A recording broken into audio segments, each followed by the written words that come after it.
Hi everyone, আজকে আমি explain করব মজার হাসি ড্রামা ওয়েলকাম টু ওয়াইকিকি।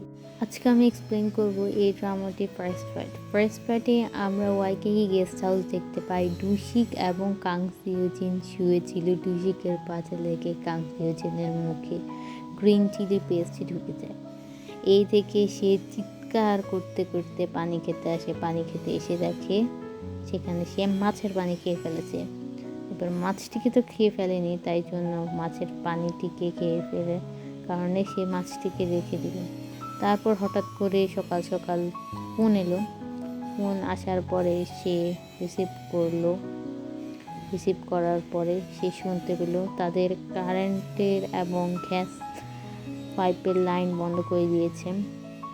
উপর হতে ঝুনকি চিৎকার করতে করতে আসে এবং কাং সিউজিনকে বলে, সিউজিনের বাচ্চা, তুই কেন এই সকাল সকাল আমার সাথে আর কি করছিস? তখন তো রেগে মেগে তখন কাং সিউজিন বলছে, আমি তোর সাথে ইয়ার কি করছি না। গ্যাসের বিল দিয়েছিস, কারেন্টের বিল দিয়েছিস, থাকবে কিভাবে পানি?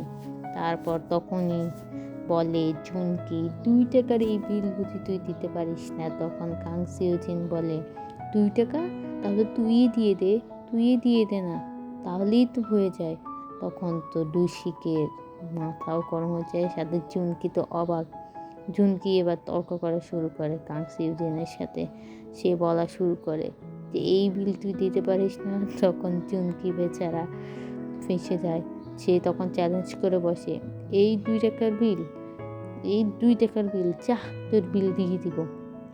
তার সাথে মিলাই ডুশিকও তার সাথে কথার ছন্দে মিলিয়ে শুরু করে। কিন্তু কিন্তু কিন্তু ঝুনকিও তাদের সাথে পা লেগে ঝগড়া করা শুরু করে। তারপর এবার তাদের ঝগড়া আরও বাড়তে শুরু করে। বাড়তে এক সময় কাং সিউজিনের মাথা গরম হয়ে যায়। সে এই দুইজনকে বেদম কেলানি খেয়ে তারা তো পুরা শেষ হয়ে যায়। তারপর কাং সিউজিন তাদেরকে আরও বকাবকি শুরু করে। তারপর চলে যায় উপরে। যাওয়ার আগে দিয়ে ডুশিককে একটু সাইজ করে যায়। এবার কাং সিউজিন দোতলায় এসে দেখে একটি ছোট্ট বাচ্চা কুচুমুচু করে আওয়াজ করছে। তারপরে সে বুঝতে পারে হয়তো সে ভ্রমে আছে। তারপর দেখে যে আসলেই না, সত্যি একটি ছোট্ট বেবি। পরে সে তার চিৎকার শুনে নিচ থেকে ডুশিক এবং ঝুনকি এসে দেখে, আল্লাহ, তাই তো, সত্যিই তো একটি ছোট বাচ্চা। তারা তো পুরো অবাক। ঝুনকি মনে করেছিল হয়তো বাচ্চাটি হচ্ছে পুতুল, কিন্তু আসল তো বাচ্চাটি পুতুল নয়। তারপর তাদের ভ্রম ভাঙার পর তারা এবার কি করবে বাচ্চাটিকে নিয়ে তারা চিন্তা করা শুরু করে। তখনই ঝুনকি তখন কি করবে সে এবার বাচ্চাটির পাশে যে জিনিসপত্র ছিল সেগুলোকে খুলে দেখে কিছু যদি পাওয়া যায়। বাচ্চাটার মা বাবা কে সে তো জানেই না। হঠাৎ করে বাচ্চাটি কান্না শুরু করার কারণ হচ্ছে তার পটি করে দিয়েছে। এবার তো কাং সিওজিন দেখতে গিয়ে দেখে তার হাতে পটি লেগে গিয়েছে। সে চিৎকার করা শুরু করে। আর 3 বাদর এবার নিচে নামে বেবিটি ডাইপার চেঞ্জ করতে, কিন্তু ডাইপার চেঞ্জ করতে গিয়ে তো তারা করে ফেলে এক বিশাল বড় মহাযুদ্ধ। তারপরেও তাদের প্যাম্পাসটি খোলার পরে তারা ডাইপার থেকে যে সুগন্ধ দেখতে পায়, এই সুগন্ধ তাদের নাককে যেন বিমোহিত করে দিচ্ছে। তারপর কোনো মতে তারা এই ডাইপারটি পরিবর্তন করে। ডাইপার পরিবর্তন করার পরে এবার একজন করে কাজের বাহানা দিতে থাকে। ঝুনকি বাহানা দেয় সেটে তার অনেক কাজ আছে। আবার ডুশিক বাহানা দেয় সে একটি স্টোরে কাজ করে। কিন্তু ঝুনকির সাথে ডুশিকের এই আচরণ দেখে কাং সিউজিন তো অবাক হয়ে যায়। সে অনেক মানাতে শুরু করে, বলে, কিসের ডুশিক, তুই কিসের কাজ করিস? দাঁড়া এখনই। সে এবার মহাবিপদে পড়ে যায়। তারপর সে তার গার্লফ্রেন্ডের সাথে দেখা করতে যায় ছোট্ট বাচ্চাটিকে নিয়ে।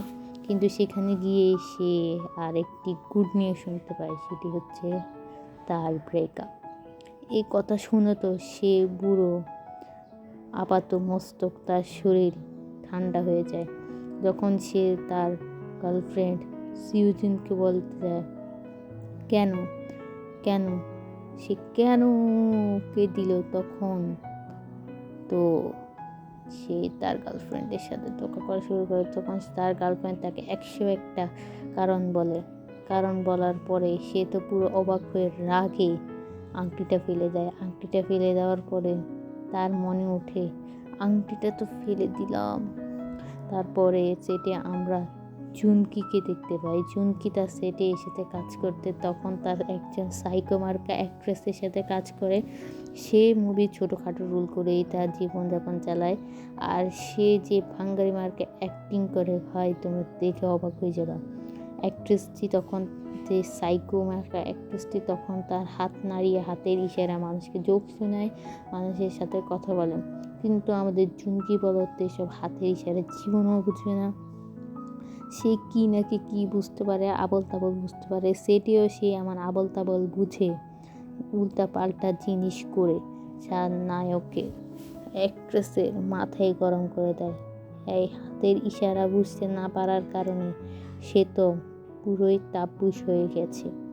তারপর সে ডুশিকের সাথে আসে দেখা করতে। ডুশিকের সাথে দেখা করতে এসে ডুশিক তাকে সে বলে, আচ্ছা ডুশিক বলতো, এই যে হাতের ইশারায় কি আসলে বোঝা যায়? ডুশিক তখন তার কাছে আসে। তখন জুনকির কাংসিউজিনের এই সময় মনে পড়ে আংটিটি যদি নিয়ে বিক্রি করা যায় তবে অন্তত গ্যাসের পাইপের লাইন তো বিল দেওয়া যাবে। তখন সে এটি নিতে চায়, কিন্তু সুহা ওর গার্লফ্রেন্ড দেখে ফেলে এবং আর করে তো বসে নিয়ে এসে সে দোকানে এটি বিক্রি করতে যায়। কিন্তু বিক্রি করতে গিয়ে তার দুর্ভাগ্য, সে তখন মাটির নিচ থেকে তার আংটিতে যায়। তখন তার গার্লফ্রেন্ড সুহা তাকে দেখে ফেলে। সুহা দেখে তো জাস্ট একটা কোথায় একটু মিটমাট করবে তা না, তার উপর আরও কাটা ঘায়ে নুনের ছিটে। সে তখন তার নিজের রিংটিও দিয়ে দেয় এবং কাংসিউজিনের মোবাইলটিও দিয়ে দেয়। তারপর সিনে আমরা ঝুনকিকে দেখতে পাই। ঝুনকি আবার সেটে এসে অ্যাক্ট্রেসের কাছে মাপ চাচ্ছে গতকালকে ব্যাপারটির জন্য। তারপর অ্যাক্ট্রেসটাকে হাতের ইশারায় আবারও সাইকোর মতো দেখাতে থাকে, কিন্তু ঝুনকি বেচারা তো কিছু বুঝতে পারে না। সে শুধু ক্ষমা চাইতেই থাকে। অ্যাক্ট্রেসটি তারপর তার পিঠের উপর হাত দিয়ে দেয় এবং অ্যাক্ট্রেসটি সাইকোর মতো হাত উপরে দিয়ে জোকস করা শুরু করে। তারপর তার চোখ শুনে সবাই খুশি হয়ে যায়। তারপর ঝুনকিও খুশি হয়ে যায়। তারপরে ডিনার টাইম শেষে ঝুনকিকে অ্যাক্ট্রেসটি বলছিল তার মুখের মধ্যে ভাত লেগে আছে, কিন্তু সে অন্যটা বুঝতে পারে। তারপর রাতের বেলা সবাই যখন ঘুরতে আসে তখন হঠাৎ করে কোত্থেকে যেন ট্যুরিস্ট সেটা চলে আসে। তখন ঝুনকি চালাকি করে বলে, আপনারা কিসের খোঁজ চাচ্ছেন? তখন তারা বলে গেস্ট হাউসের। তখন ঝুনকি চালাকি করে বলে যে আমাদের একটি গেস্ট হাউস আছে। তখন এই কথা শুনে ট্যুরিস্ট সেটা তাদের বাসায় প্রথমবারের মতো বেড়াতে আসে। প্রথমবারের মতো ওয়াইকিকিতে ট্যুরিস্ট আসায় তারা তো খুবই খুশি, গেস্ট হাউস ভরপুর। তারপর সিনে আমরা দেখতে পাই যে ছোট্ট বেবি সোলকে দেখতে পাই। সোল এর মায়ের নাম হচ্ছে ইউনা তার বাচ্চাকে রেখে চলে যাওয়ার কারণে সে সবার কাছ থেকে ক্ষমা চাচ্ছিল। সে মনে করেছিল বেবি সোলটিকে রেখে সে চলে গেলে তার যত্ন ওরা নিতে পারবে, কিন্তু মায়ের মা তো অন্যরকম। সে আবার ফিরে আসে। এমন কাচাপে সময় জুনকি বলে যে আমরা যদি সোলের মাকে আমাদের বাসায় রেখে দিই তাহলে তো সে বাচ্চাটি টেক কেয়ার করতে পারবে এবং আমাদের বাসায় থাকতে পারবে। তখন এই কথা শুনে রসিকতার সাথে হ্যাঁ মেলাই, কিন্তু ঝুনকি এদের মারাত্মক পরিমাণে রাগান্বিত হয়ে যায়। সে বিনা পয়সায় এই মেয়েটিকে তাদের বাসায় রাখতে চায় না, কিন্তু ঝুনকি এবং রসিকের অনেক জোরাজুরিতে সে তাদেরকে রাখতে রাজি হয়। রাতের বেলা আমরা এই গল্পের আরেকটি ক্যারেক্টার সিউজিনকে দেখতে পাই। সিউজিন বাইর থেকে এসে ফ্রেশ হয়ে ঘুমাতে চলে যায়। ঘুমাতে গিয়ে সে তো দেখতে পায় তার বিছানায় আরেকজন হঠাৎ করে হাত পড়ায় সে তো অবাক হয়ে যায়। সে তখন মনে করেছিল এই ব্যক্তিটি হয়তো চোর। সে ইউনহাকে চোর ভেবে চিৎকার করা শুরু করে। তখন অপর রুম থেকে 3 কার্টুন বের হয়ে আসে। 3 কার্টুন বের হয়ে আসে, মনে করে যে সত্যি হয়তো গেস্ট হাউসে চোর এসেছে। সকালবেলা সবাই ওর সাথে পরিচিত হচ্ছিল। তখন ইউনার সাথে সবাই পরিচিত হওয়ার পরে তাকে নাস্তা খেতে দেয়। ইউনার নাস্তা খাওয়ার ধরন থেকে তো সে অবাক। সবাই অবাক, সাথে সাথে সে এত বেশি পরিমাণে এক্সাইটেড হয়ে খাবার খাচ্ছিল, মনে হচ্ছে সে কতদিন ধরে খায়নি। তারপরে বেবি সোলকে নিয়ে আসি ডুসি। তখন বেবি সোলে খাওয়ার সময় ছিল। তখন তো ইউনহা এই কাজটি করে। এটা দেখে তো জুনকি বাসার সবাই অবাক হয়ে যায়। তারপরে সিনে আমরা দেখতে পাই বেবি সোলের জন্য তার মা কিছু অ্যাক্সেসরিজ আনতে বলেছিল। তখন তারা এই অ্যাক্সেসরিজ আনতে গিয়ে তো দেখতেই পাচ্ছ কি করলো। তারপর তো জুনকিকে পুরো এম্বারেস সিচুয়েশনে ফেলে দিয়েছিল। জুনকি তো এটা দেখে সে তো তার অ্যাংজাইটিকে কন্ট্রোল করতেই পারছিল না। কিন্তু ওই লোকটি বলতেই ছিল, ওই মহিলাটি একের পর বলতেই ছিল। আর জুনকি আর কাং সিও জিন তো শুনতে তারা তো পুরো এম্বারেস একটা সিচুয়েশনে ফেসে যায়। এই সিচুয়েশন থেকে বের হয়ে তারা বাইরে যাচ্ছিল। তখনই কাং সিও জিন তো খুবই ডিপ্রেসড ছিল তার গতকালকে ঘটনার জন্য। তারপরে জুনকেও তার সাথে কিছু জিনিস শেয়ার করছিল, কিন্তু হঠাৎ করে কাং সিও জিন তার প্রাক্তনকে দেখতে পায়। এক্সকে দেখে সে পুরা একদম। তারপরে সে পার্কে তাকে ফলো করতে চলে আসে। ফলো করে আসার পর একে একে সে তার কদমে তার প্রত্যেকটা জিনিস পয়েন্ট করে মনে রাখছিল। তখন সে তার পাশে এসে বসে প্র্যাকটিস করতেছিল কি বলে তাকে সান্ত্বনা দেবে। হঠাৎ করে সে তার গার্লফ্রেন্ডকে দেখতে পায় অন্য একটি ছেলের সাথে। তখন সে অন্য একটি ছেলের সাথে ডেটে এসেছিল। এ দেখে তো কাং সিও জিন মাথা লুকিয়ে ফেলে। তখন তার ছেলেটি তো অবাক।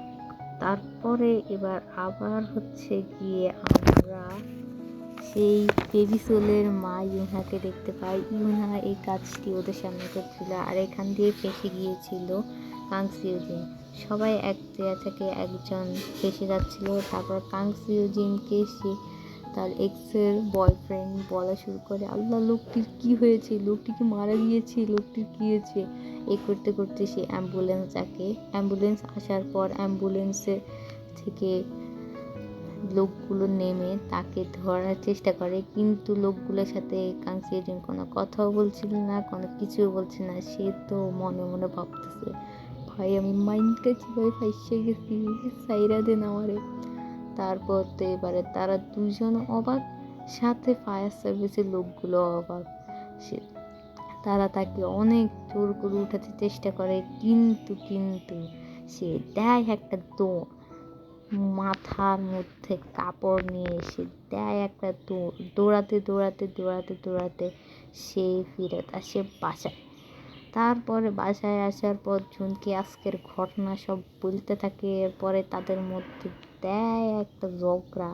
এই ঝগড়া দেখে তো বেবি সোলের মা ইউনহা তো অবাক। ইউনহা বলতে শুরু করে, ভাই কোথায় এসে ফাঁসিয়ে গেছি, ও মাই গড, ये सब क्या देखते पड़ेगा ভাই, मुझे बचा लो। এটা হলো drama first part. Second part পেতে হলে